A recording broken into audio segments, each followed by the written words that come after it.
En vivo desde Houston, la ciudad espacial. Esto es NowMedia Televisión.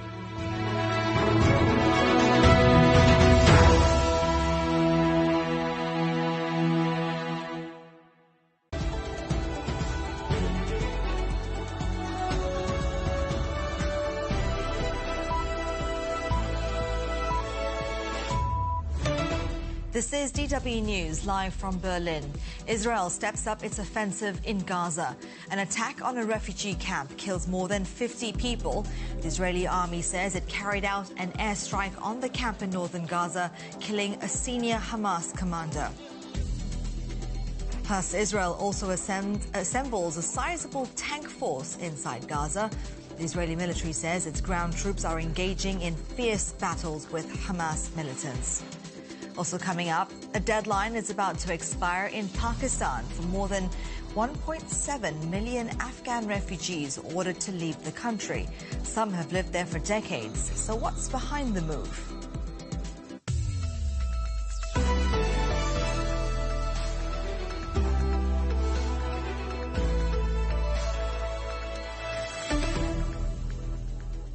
I'm Rahila Mohammed. Thanks for joining us.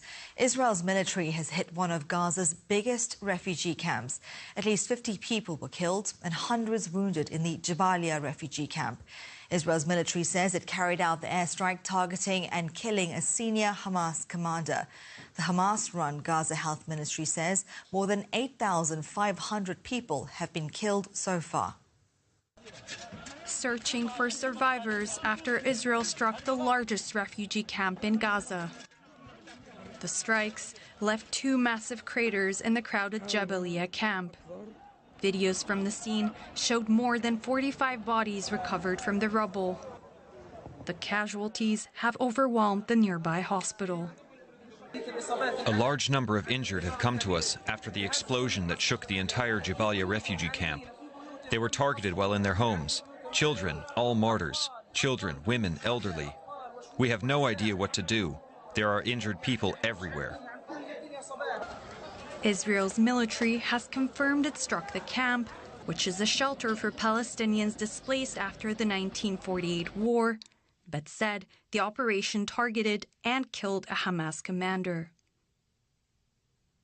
Another refugee camp, the Nusayrat camp, was hit in an unrelated strike.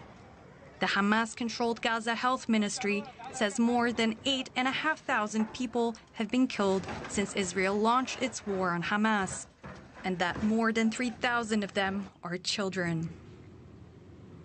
Gaza has become a graveyard for children. It's a living hell for everyone else. And yet the threats to children go beyond bombs and mortars. Child deaths to dehydration, particularly infant deaths to dehydration, are a growing threat. The UN agency says water shortages are affecting access to clean water for more than 1 million children. The World Health Organization has meanwhile warned of critical shortages at hospitals.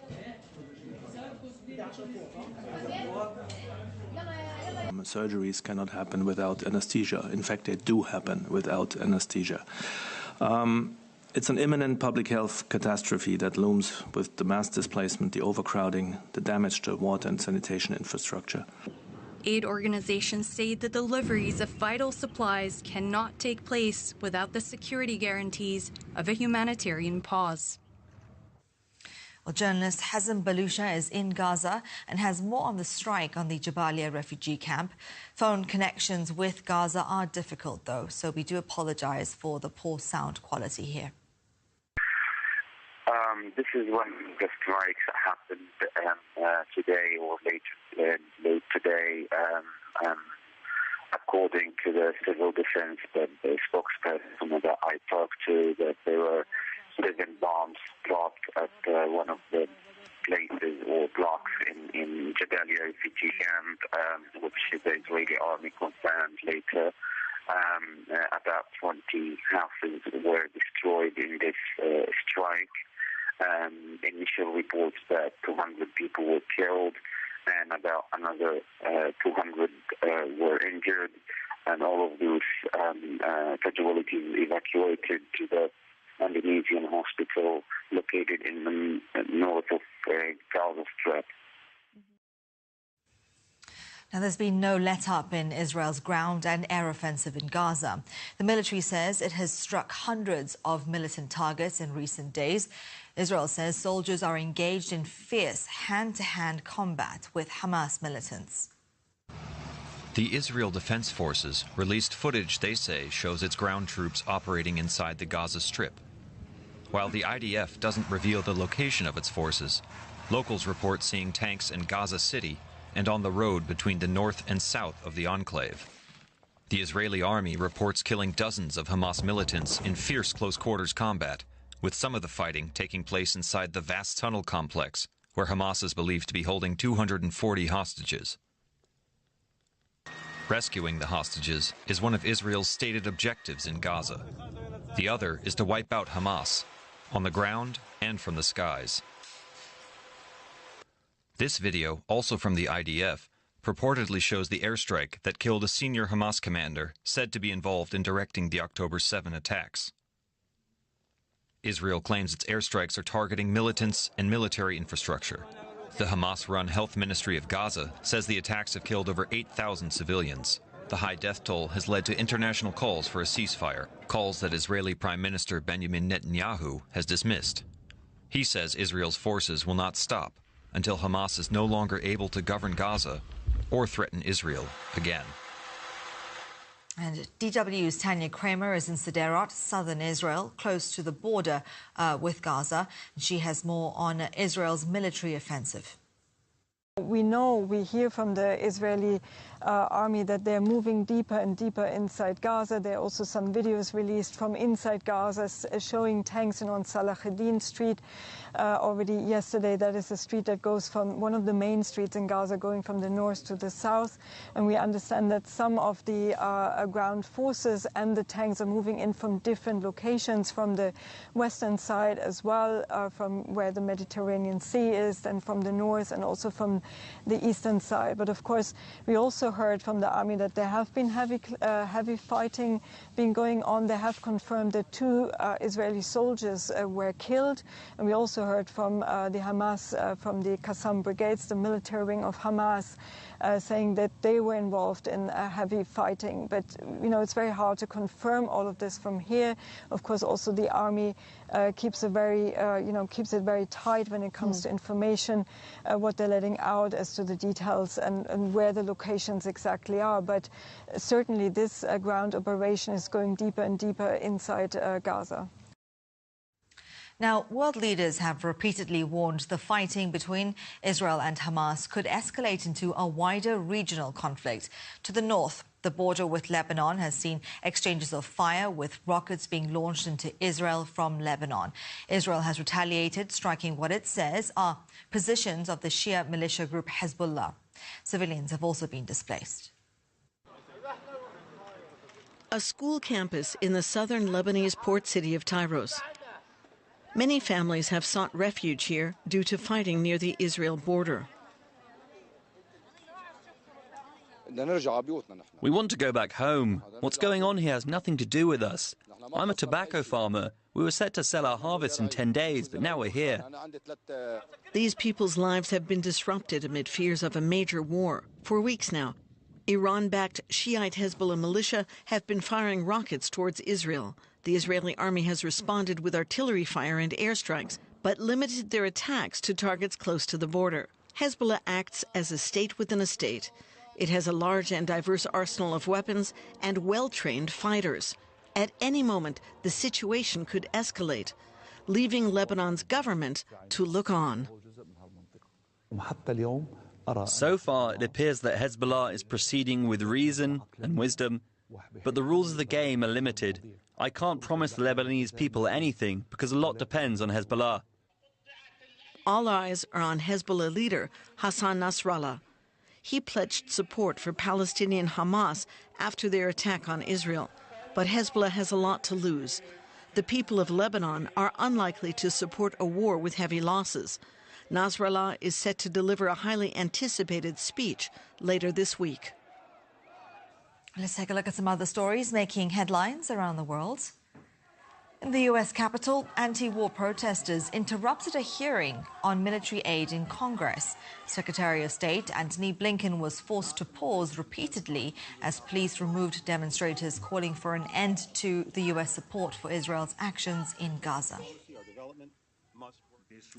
Bolivia's government has announced it's severing diplomatic ties with Israel over its actions in Gaza. Bolivia's foreign ministry accuses Israel of committing, quote, crimes against humanity. The Israeli military and government insists it's doing everything it can to limit civilian casualties in Gaza and accuses Hamas of using civilians as human shields. Police in Paris have shot and wounded a veiled woman who reportedly threatened train passengers. Officers said they opened fire after she refused to obey orders and threatened to blow herself up. France has been on high alert since a school stabbing by a suspected Islamist extremist on October 13th. To Pakistan now, where the fate of hundreds of thousands of Afghans living in Pakistan is hanging in the balance. The Pakistani government has set a deadline, November 1st, for all undocumented migrants to leave the country or face deportation. 1.7 million Afghan migrants currently live in neighbouring Pakistan without legal status. But with Afghanistan mired in conflict and its economy in tatters, going home entails many risks and uncertainty. At home with two of his children, Khabon Hamayoun's worries may appear far away. But like many other Afghan refugees in Pakistan, they're fully on his mind. The 33-year-old has lived here for 2 decades, but the government's crackdown on undocumented migrants is turning his life upside down. Today, he's taken part in a protest and is now queuing up at the UN's local office for refugee registration, hoping for a document that will enable him to stay here and not be sent back to Afghanistan. These past several years, we were given assurances that we would not encounter any problems in Pakistan. But they've now started the process of expelling Afghans. That's why we are protesting. The owner of the house where I live has also warned us to leave. And if we don't, they will contact the local police. And then the police will take legal action against us.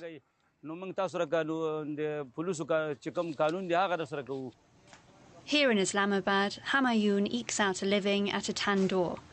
He says the pay is hardly enough to feed his family, let alone fund a journey back to Afghanistan.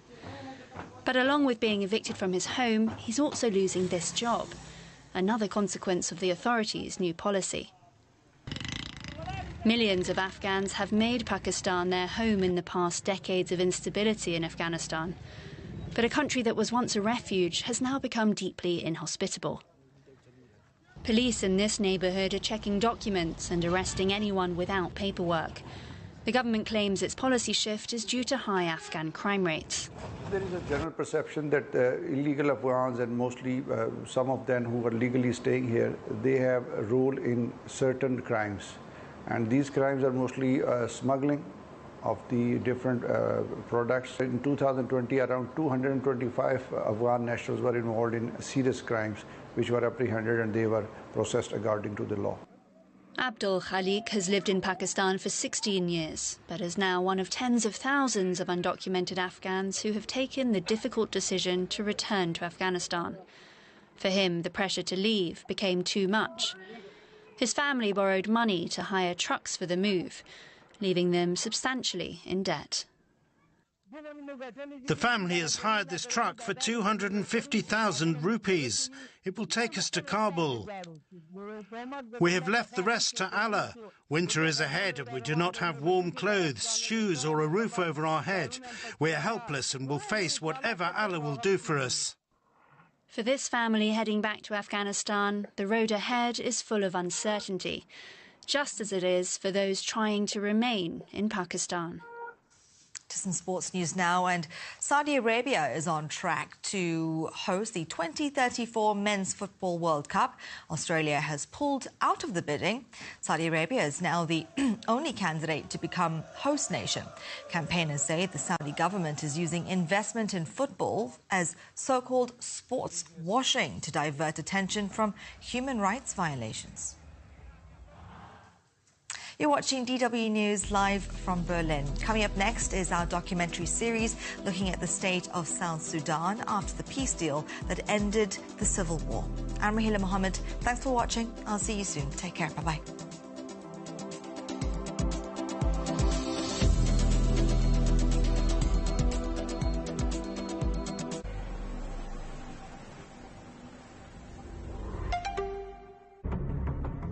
Bitcoin is great for investing.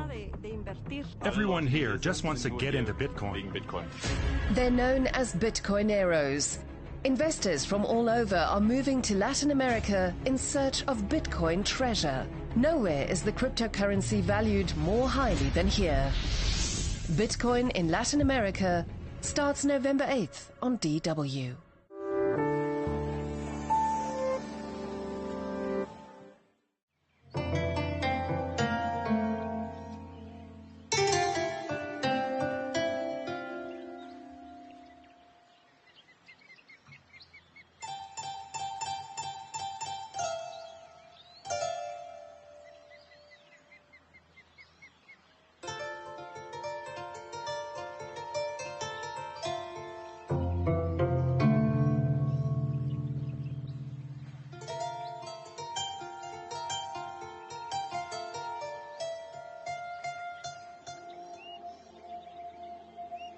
My family story is inseparable from the story of my country.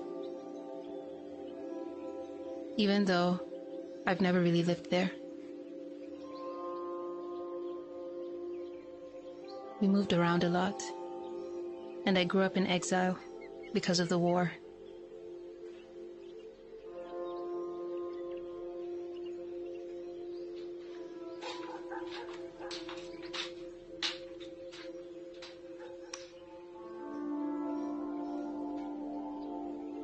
My father founded the Sudan People's Liberation Movement, the SPLM, in 1983, with my mother by his side. He led an armed struggle against an Islamic fundamentalist government based in the north of the country for the self-determination of the people in the south and democratic transformation of the whole country. It was a civil war characterized by ethnic as well as religious differences.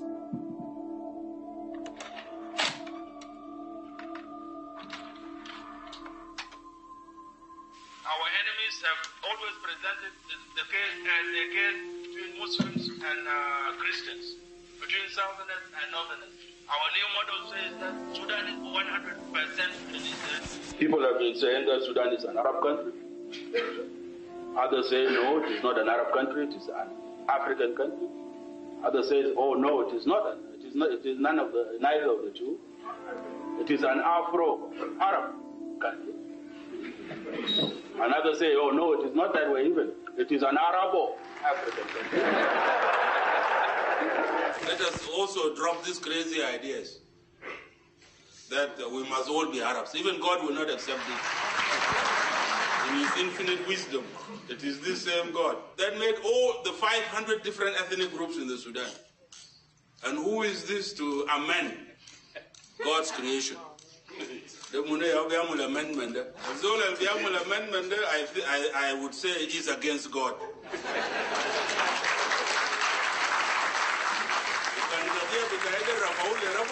I will win this case.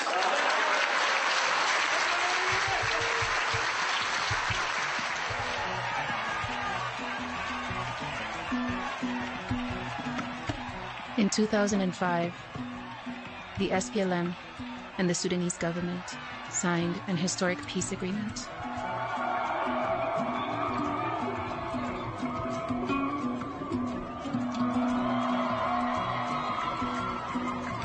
As we end this war today, do we believe that a new Sudan is possible?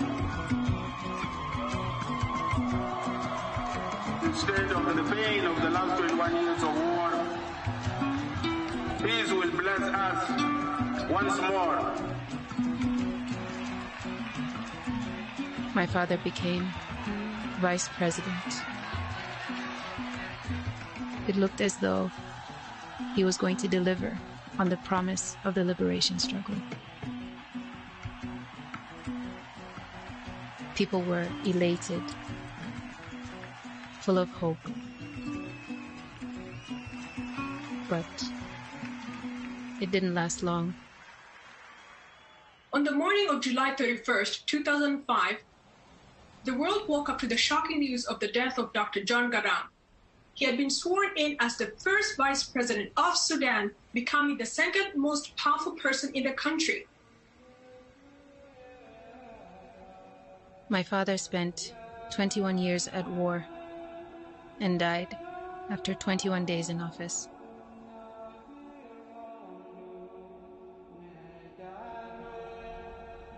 We toured the country as a family with my father's body.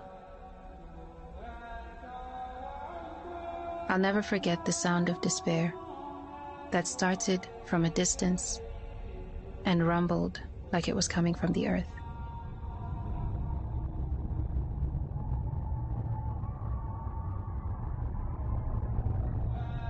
My mother became a widow the year she turned 50. I was 16. Through her grief, she didn't only have a family to hold together. People began to call her Mother of the Nation.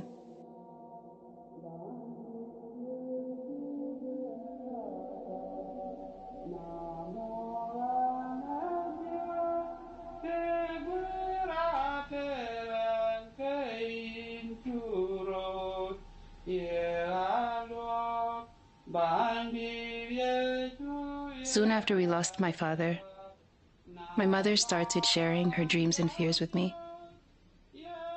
Always in the early hours of the morning, she stepped into our country's political arena with the fear that my father died in vain and yearning for us, her children, to come home.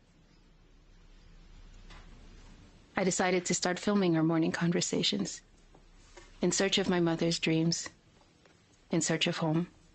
This photo is 1977. This picture, and that baby is Mabir. Yeah. Let me see. Hmm? Let's see it. You want me to bring it out? No, it's okay. Yeah. And this is my daughter Kwal. When was that? When you were 20. Now I'm growing old. For me, you are still my child. I don't know where I put the Nyakwera's photos. Oh, your mom. My mother. Mm-hmm. And this picture is 1985. Look at your mom. That's your iconic photo. Yes, it is.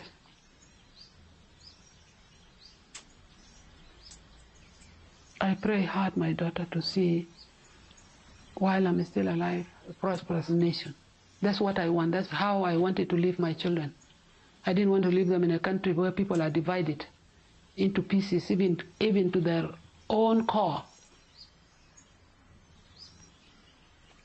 6 years after we lost my father, the people of the South voted to separate from Sudan in a referendum, and a new country was born, South Sudan.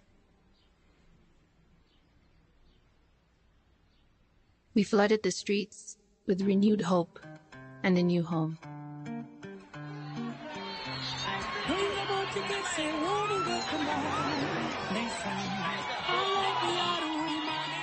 A nation is born. The scene in South Sudan is nothing less than electric.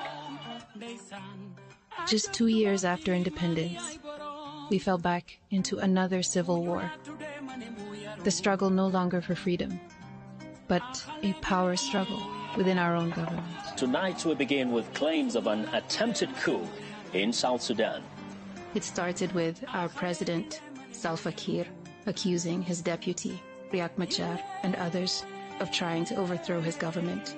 As a victim who have lost a beloved person, is this really what we fought for, what we are doing today? If things are not going the way we were really waging our struggle, I will not keep quiet. My mother was forced back into exile to neighboring Kenya for speaking out against a leadership that she had spent decades in struggle with. Another agreement aimed at peace in South Sudan. They say this time the deal that provides for, among other things, 5 vice presidents and 550 members of parliament will hold. After a series of failed attempts to restore peace, an agreement was reached in 2018.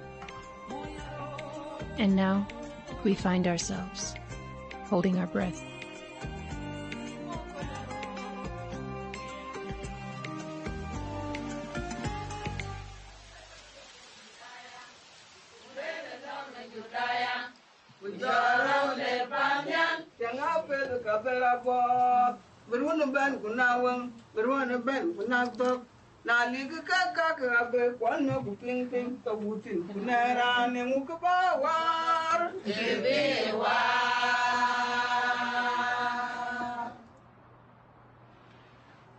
Akin ke chala ne long koi wan tar bai ke kai nyin kwai ane chol koi ka Afrika ke wona chol igat ko Afrika Union ke chol an re ba ni na lo nya le an ngana yene bi yen ko nan ka ba lo yen ba kwen junu pe nga ka ra chanan chi ke chama chi adak ke chama le ba lo chi na la ka pan ye mana wo chi ju ba wo yuk to wo chi bay do piwa bay mat piwa mat koy ka junu Sudani ka dia mat koy ka junu Sudani ka dia yene ka tie do nyal wo ye tanga ju wai ko ju nyaay junu Sudan wo ye tanga ju wai ko ju nyaay junu Sudan nerin ka un ko wa ko jong di la jet nerin ka un ko wa ko jong di la jet amin.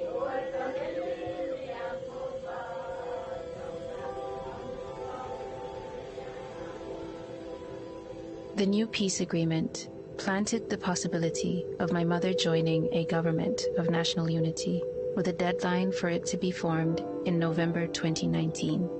After years in exile, we came home.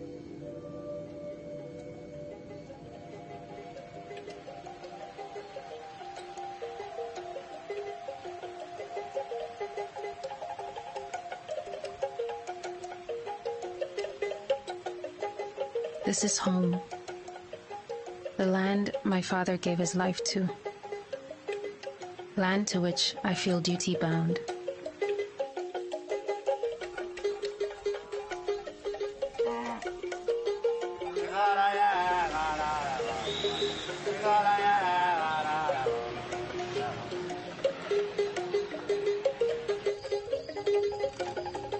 In South Sudan, my father's image surrounds us.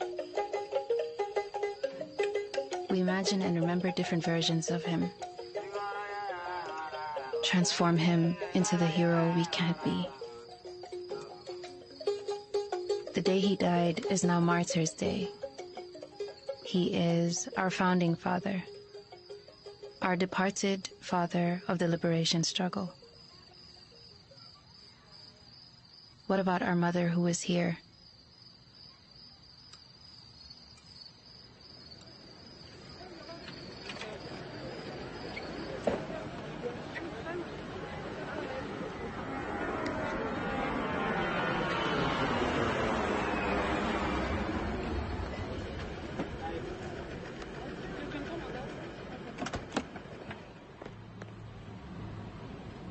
My family is my world. I don't access the world without them. I even told you that you put Sudan first and we come second. And he said, Man, Mabia, this is unfair. I love my family. I said, no. I'm the one who loves our family. I wanted my husband for myself. But the way our people were being mistreated, it hurts me. I came out with the decision that God has given me that I had to help him. to help our people, to liberate our people.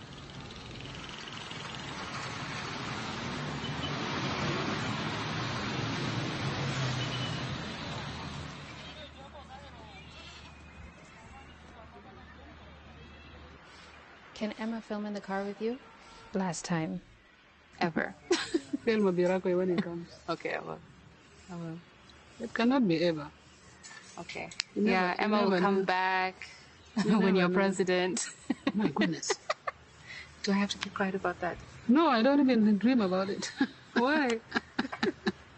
No, God says that we should get content with what we have. Mm-hmm. Yeah. Yeah, that's true. Mm-hmm. But you continue advising because my children will come to the politics. Which ones? Nyankwer. For the girls, Nyankwer. Mm-hmm. Why even for the you, girls? For the girl, Nyankwer. You say the Out least. of all of us. But you are Nyankwer. You are there also. Because what you are doing here is politics. If I have to vote for a sibling. I know you vote for Nyankwer. I vote for Nyankwer, yeah.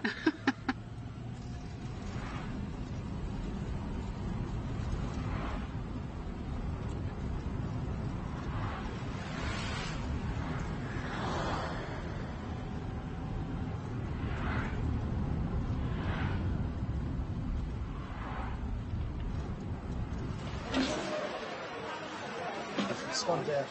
Oh. What will you take? Take shy. Okay. I'm Lena shy. I'm Lena shy. Then for her shy. There, Nana? Okay. Second. So I told you that I applied to Jamajuba, and I applied for peace and development studies. So I said I would rather study peace than conflict, right? Yes. And how this unhealed, constant trauma upon trauma can continue to cause instability politically and can halt peace. It's like, because the leadership is also traumatized. It's not just the people. By the time you go through that course and they know this is the daughter of the Pardon, you have the access to go to any prestigious university to go and do your master's. But you should do it at home. By itself, it is a credit. Following Nyankwer from behind the camera, she seems so sure-footed. When the Civil War broke out, she quit her job to help our mother. She's giving our new country her vote of confidence. It's as though she's laying down the one brick she has and hoping that more will follow.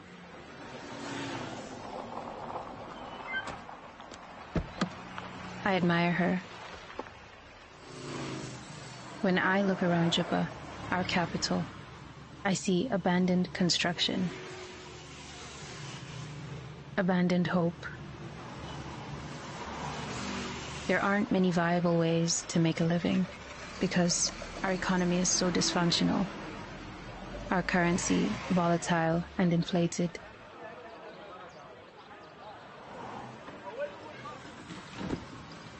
I also see the blue chairs that dot the streets from these small tea shops, most of them set up and run by women, some very young. They're trying to find a way. I admire them too.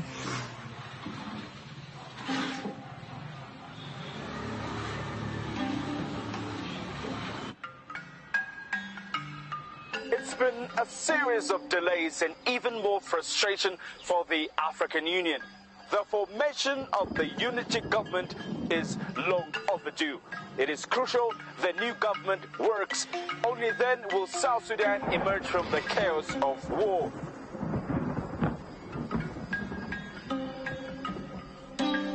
The deadline for government formation has come and gone, making the tenuous peace more fragile and the weight heavier.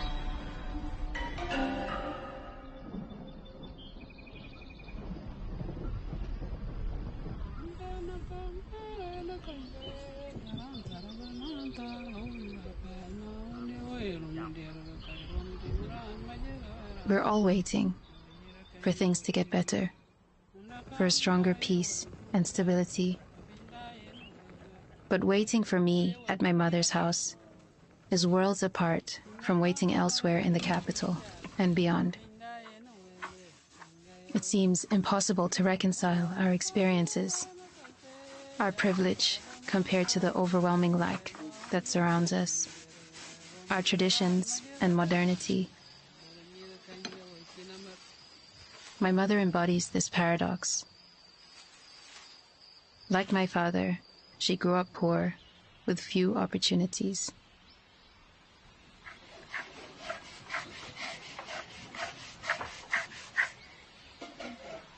She also insisted that my sisters and I learn how to cook, clean, take care of children, so that someday we'd make good wives and mothers. There never seemed to be a contradiction between these things for her. So now I wanted to ask, with all these kids on the table, do you feel like the country has the capacity to hold young people's dreams? The issue is not the country, the issue is the leaders. Are the leaders ready to allow the young people to dream about their country? I would say for the time being, no. Do we have to wait until that leadership is gone? You know, nothing is stagnant. Nothing is stagnant. Those leaders will come and they will go.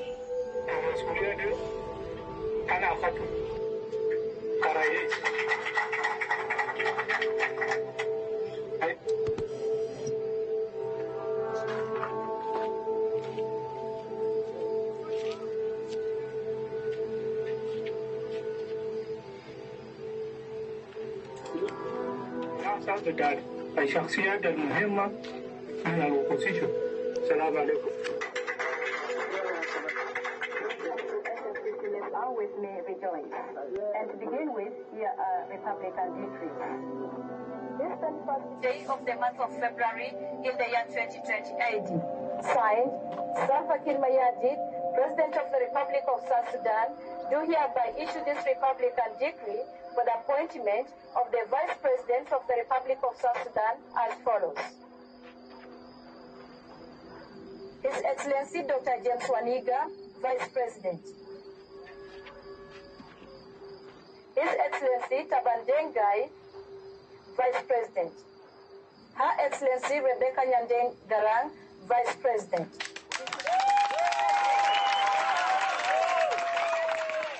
You should have been here to hear with us. By the President of the Republic. Atong is there? It reads. Atong is there, Nyankur is there. Oh, thank you. Thank you. I need a lot of help from you people.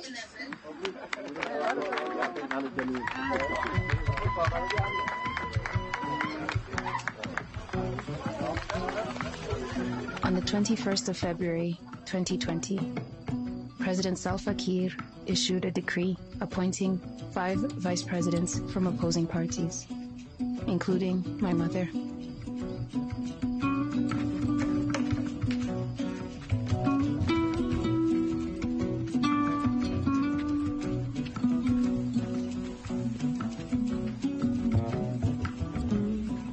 I remember just days before my father was sworn in as vice president, gathering the courage to ask my parents if everything was going to be okay. It sounds innocent, but I grew up with a sense of duty that left no room for doubt, that made it difficult to ask such questions.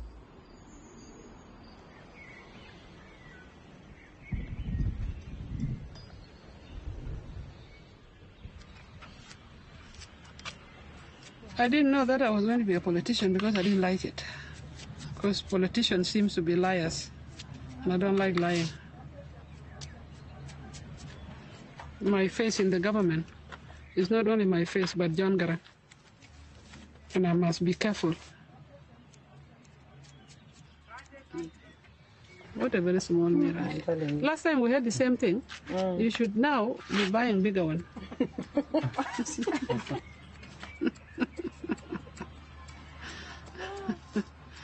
we cannot work alone.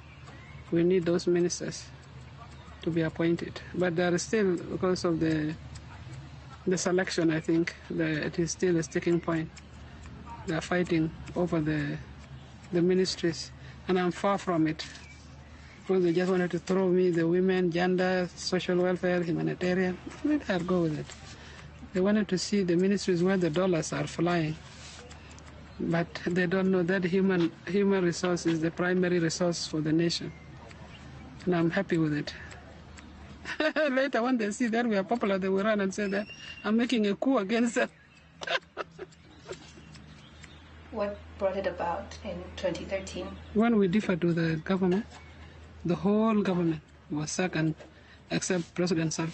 So I was advisor to the president. My position was there, but I was against what we were doing as the SPLM, as a ruling party. So, and I talked with the president many times, and the president was not giving an ears to this. Instead, they were taking me as enemy. So he was against me. Why am I saying that there was no coup? He said that I should have said that there was coup so that these people, those are pagan, to be killed.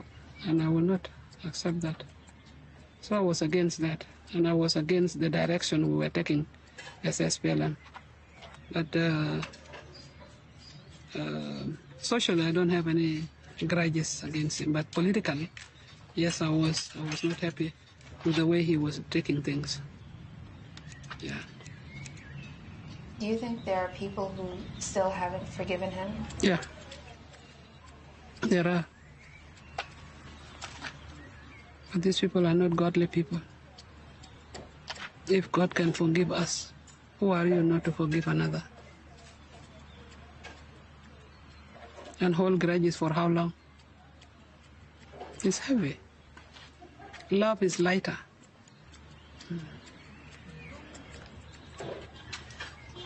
I don't know how this interview is going to come. Interview me while my hair is being cut. It's going to be so nice. Really?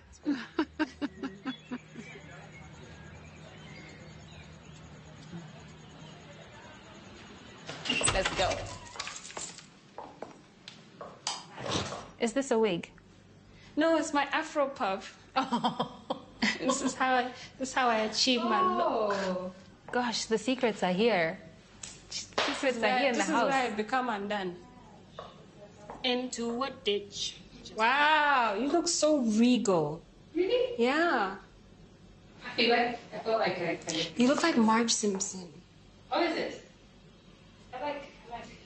So when I first came to Juba, I feel like I would cry almost every time. Like, I was so sensitive. It was all of these things that I had to come to terms with, like moving back here, not speaking the language, trying to kind of fit in, I was so conflicted. I didn't even know if I wanted to.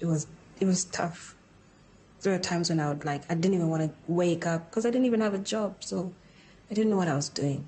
So I'd go to Mama crying, like, Mama, I don't know what's wrong with me, and like, I couldn't even talk to people, like communicating. So I'd cry, and I know that Mama would be like, everything's going to be okay, and she'd say the right things. But this time, I don't know why, I just asked her, Mama, I always come to you crying like this, but has Baba ever cried for you like this? And she was like, yeah, one time. I don't know what happened. I think he was under a lot of pressure. And she said that he cried in her arms for like 5 minutes, just crying. Like, when they were much younger, older? It was during the movement days, so it must have been later in 80s or 90s. Yeah. And I told somebody that story, and they were like, what? Not our leader.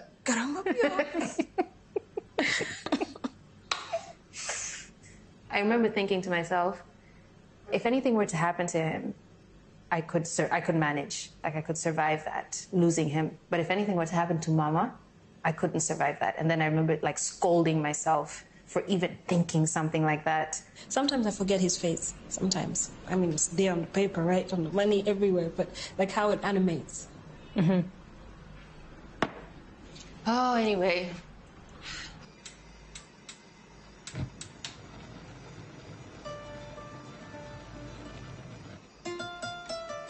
I told myself that if anything kicks off again, I'm not going to be away.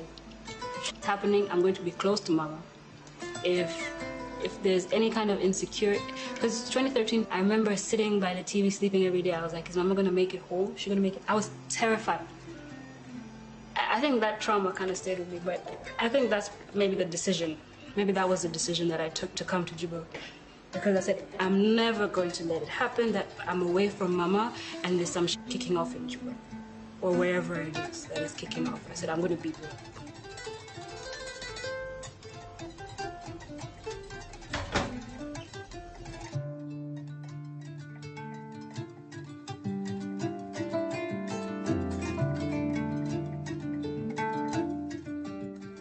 Good question. I was gonna ask why you chose not to remarry. Who? Me? It's a question that I wouldn't think to ask, but someone else might think to ask. Marry who? I'm still the wife of your father. Why marry? Marry what?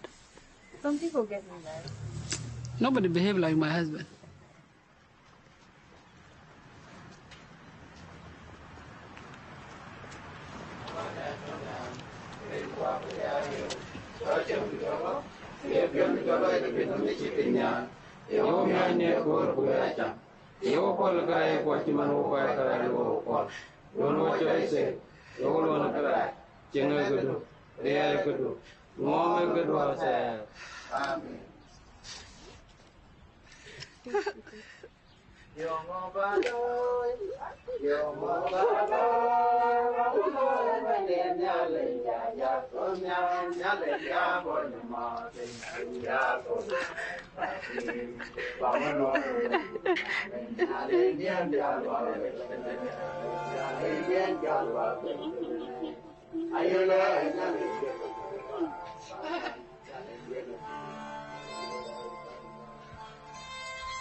Our last oath of office will be administered to the third Vice President, Her Excellency Rebecca Nyandeng Demabio.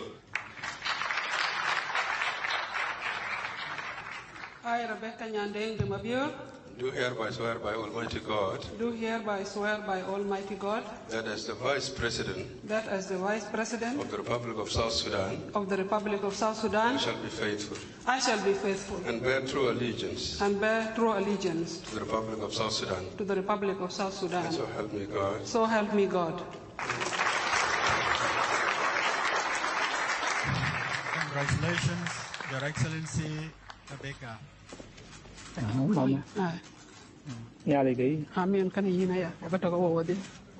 Thank you.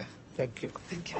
To the citizens of our great republic, mainly the internally displaced, I am addressing you today for the first time as one of the Vice President, brought in this position by the revitalized peace agreement on the resolution to the conflict in South Sudan. Although these are the most segregated times in our young country's history, we must, in the spirit of peace today, unite together and move forward as one people.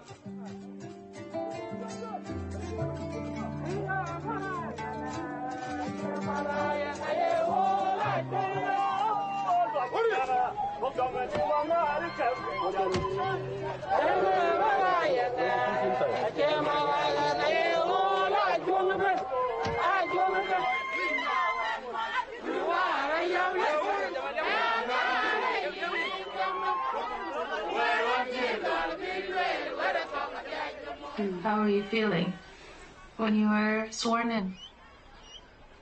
Until even now, I'm thinking of how to begin. What are we to do?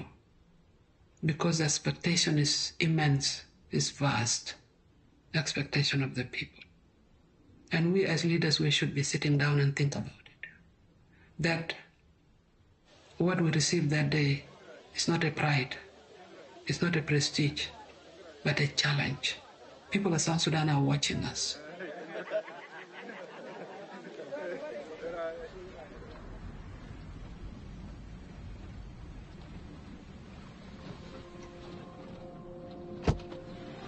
After the swearing in, new questions are taking over. What is the vision beyond the struggle? Look at the short history of our country. A civil war 2 years after independence, and no end to the instability in sight. My mother stepping into the role that my father died in will not be history repeating itself. She's not going to be a martyr of the liberation struggle. She will more likely be remembered for what she does in this new position. National violence and revenge attacks since February this year. Most of those affected are said to be also in emergency acute food insecurity phase. The region in South Sudan witnessed similar flooding last year that affected 1 million persons and destroyed 70. This is ANN News Brief. Heavy rains and severe flooding have hit South Sudan's Jonglei region. Water level has reportedly risen to 1.5 meters, destroying many homes. An assessment by United Nations Office for the Coordination of Humanitarian Affairs says an estimated 157,000 persons have already been displaced. Yankwir organized a mission to survey what people are calling the worst floods in our recorded history.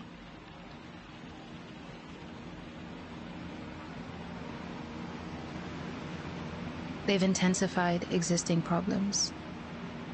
Over 100,000 people have lost their homes and livelihoods, and many more have been affected. The floods. It's still getting worse. It's not going to subside, and even the aftermath might even be. We need to document it now, and then also after when the waters start to recede.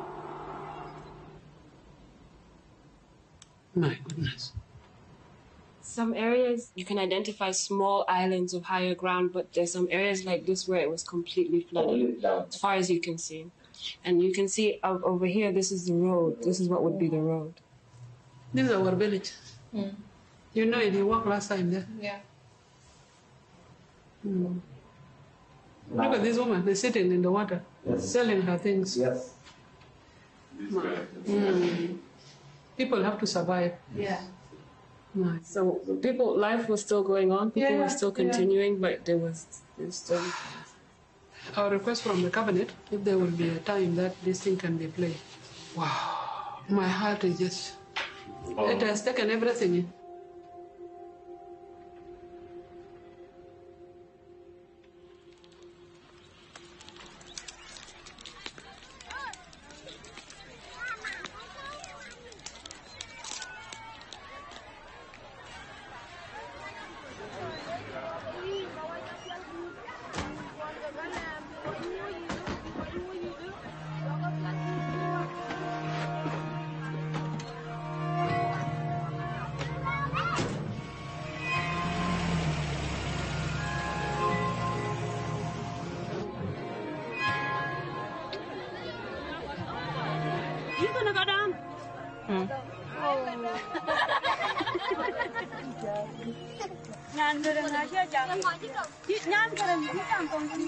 Aping Dongajang.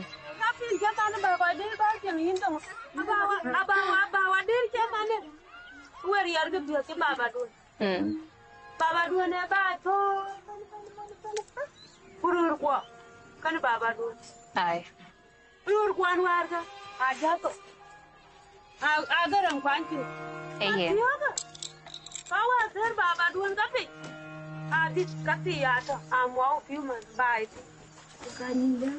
Hi.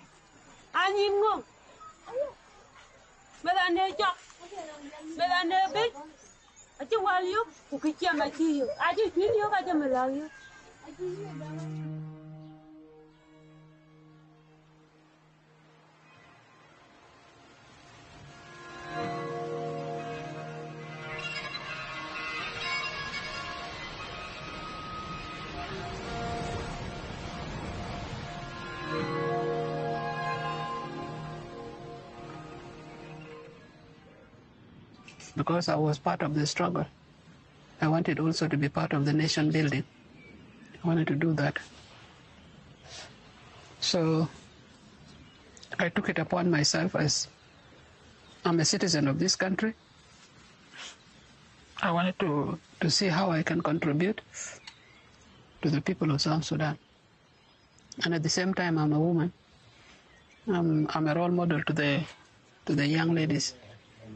So I wanted to mentor them in this job and to let them know that anything is possible.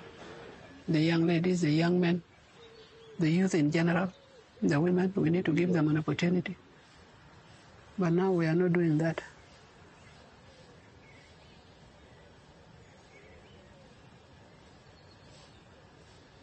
What we call for, we are doing the opposite of that. What was being done unto us is we are doing it unto our people now. Even worse than what the enemy was doing to us. Yes, we have freedom, but can people eat freedom?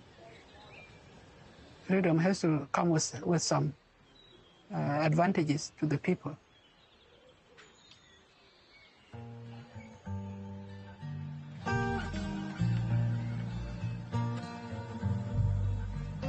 It looks like there's no peace on the other side of freedom. And home is not a place of rest. I still don't know what it means to be South Sudanese. I do know that the promise of liberation and independence is not the reality of liberation and independence.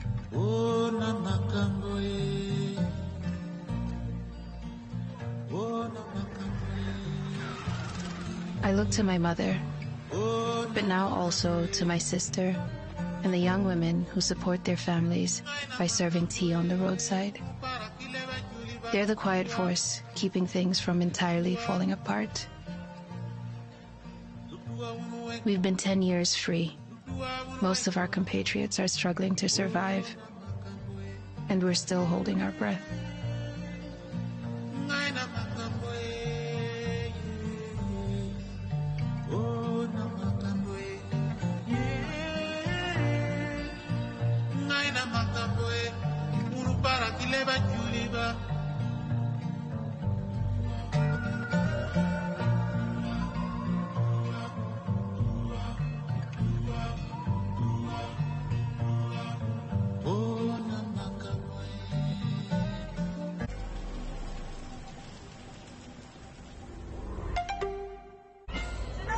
Japan is rearming.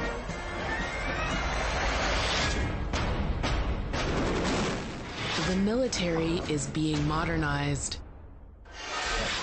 But Japanese youngsters aren't interested in active service. Recruits are urgently wanted. Global Us. In 30 minutes on DW. Eco Africa. The highest organic standards in sub-Saharan Africa. Nazim Shivji is training his fellow Ugandan farmers.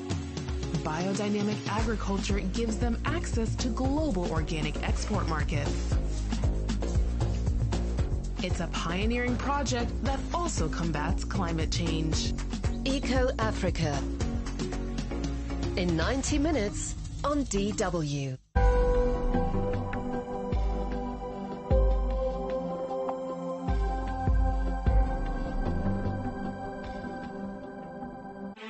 Actually, we don't have a choice. I think that we